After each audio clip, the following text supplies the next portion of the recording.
अंग्रेजों ने इस अखबार को इसलिए बंद किया था कि आज़ादी की लड़ाई लड़ रहा था।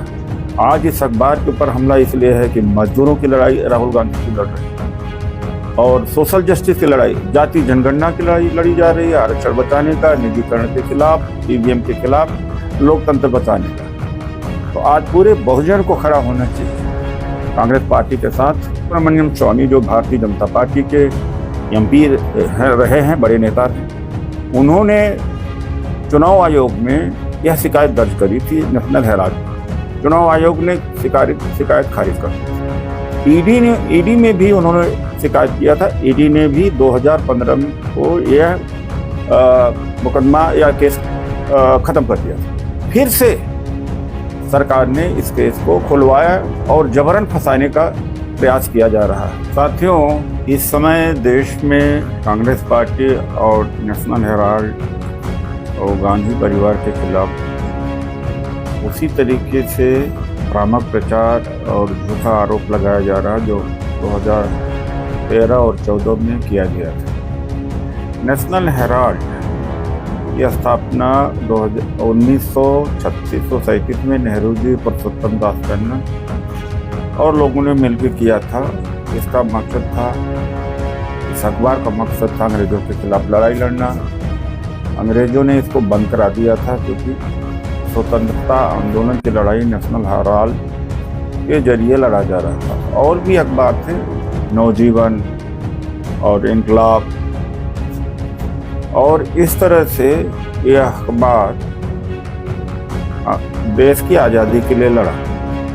अभी भी अखबार ये चल रहा है, कमर्शियल है नहीं।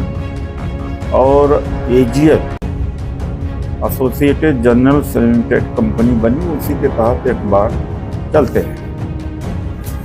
घाटा होने लगा क्योंकि कमर्शियल है नहीं, मुनाफा कमाना कोई इसका उद्देश्य है नहीं, तो अखबार बंदी के कगार पर आ गया। तो कांग्रेस पार्टी ने 90 करोड़ का लोन दिया, जिसमें 70 करोड़ वेतन में गया, फिर बिजली खर्च है, ऑफिस के खर्चेज हैं, बिल्डिंग का मेंटेनेंस है, कुछ लोगों ने बीआरएस दिया। अब ये कर्ज चढ़ गया एजीएल के ऊपर। तो यह सर्वविदित है कि कोई कंपनी के ऊपर जब कर्ज चढ़ जाता तो कर्ज नहीं चुका पाती तो कंपनी अपना शेयर इशू करती है।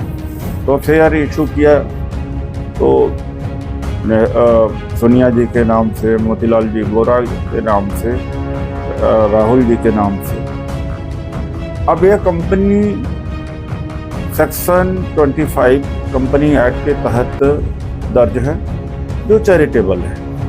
इसमें कोई मुनाफा कमाया जा नहीं सकता है और न एक पैसा निजी काम के लिए इस्तेमाल कर सकता है। उदाहरण के तौर पर जैसे कोई फाउंडेशन हो या कोई बड़ा एनजीओ हो और उसके पास चाहे 100 करोड़ है चाहे 200 करोड़, उसका जो चेयरमैन होता है, सेक्रेटरी होता है या ट्रेजरर होता है, वो पैसा उसका नहीं होता, वो निकाल नहीं सकता अपने निजी काम के लिए।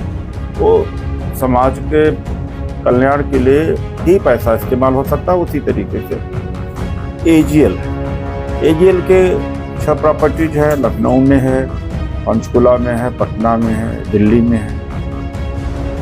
तो उसमें एक प्रॉपर्टी है जो लखनऊ में जो फ्री होल्ड है, 5 प्रॉपर्टी जिसकी लीज पर है। लीज की प्रॉपर्टी का मालिक सरकार होती है, जो लीज पर दिया जाता है, चाहे 99 वर्ष हो, जो भी है। अब शोर मचाया जा रहा है कि इसमें लूट है, करप्शन है। और फिर जब अखबार बंदी पर आने लगा और पूरा इसका मैनेजमेंट बिगड़ गया, तो दूसरी कंपनी बनती है, वो यंग इंडियन लिमिटेड कंपनी 2010 में। इसके जो असेट्स हैं, इसके मैनेजमेंट को देखने के लिए, वह भी कंपनी से एक्ट के तहत, सेक्शन 8 के तहत रजिस्टर होती है, वो भी प्रॉफिट मेकिंग नहीं होती। अब दोनों जो कंपनियां हैं, इसमें मुनाफा कमाने का कोई मतलब नहीं होता, चैरिटेबल है।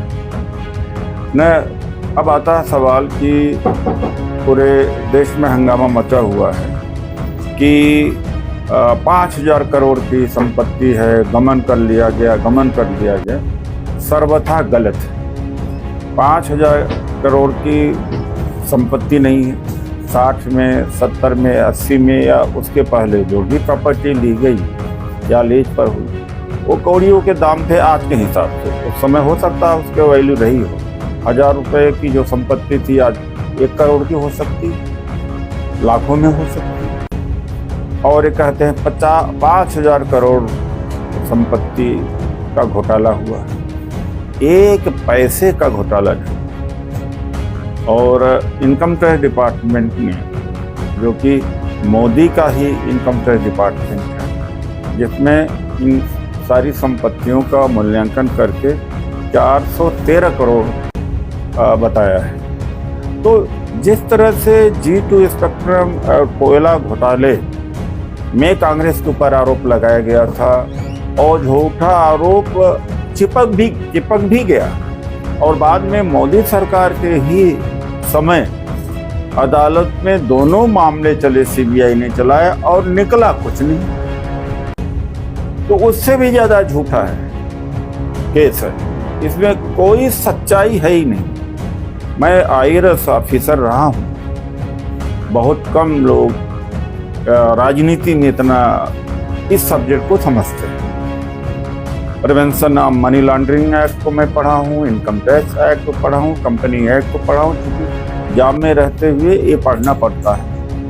न 1 रुपये का इस कंपनी ने उस कंपनी को दिया, न 1 इंच जमीन का कोई ट्रांसफर हुआ इस कंपनी से उस कंपनी में, या किसी व्यक्ति को। तो भ्रष्टाचार हुआ कहाँ?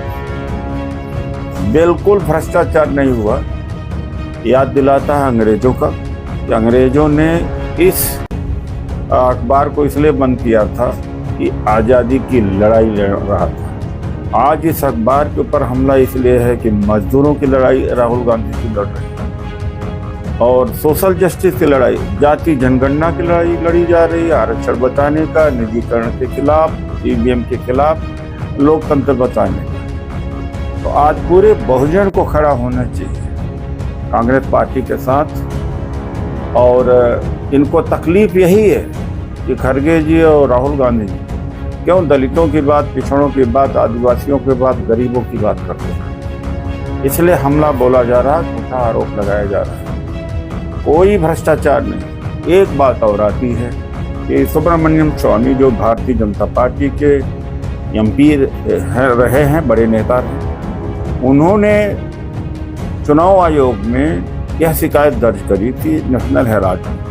चुनाव आयोग ने शिकायत खारिज कर दी।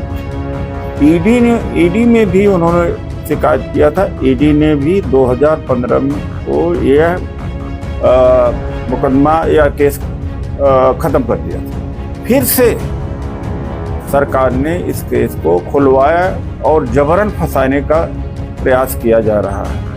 दुष्प्रचार, बिल्कुल कोई मतलब ही नहीं है इसमें भ्रष्टाचार।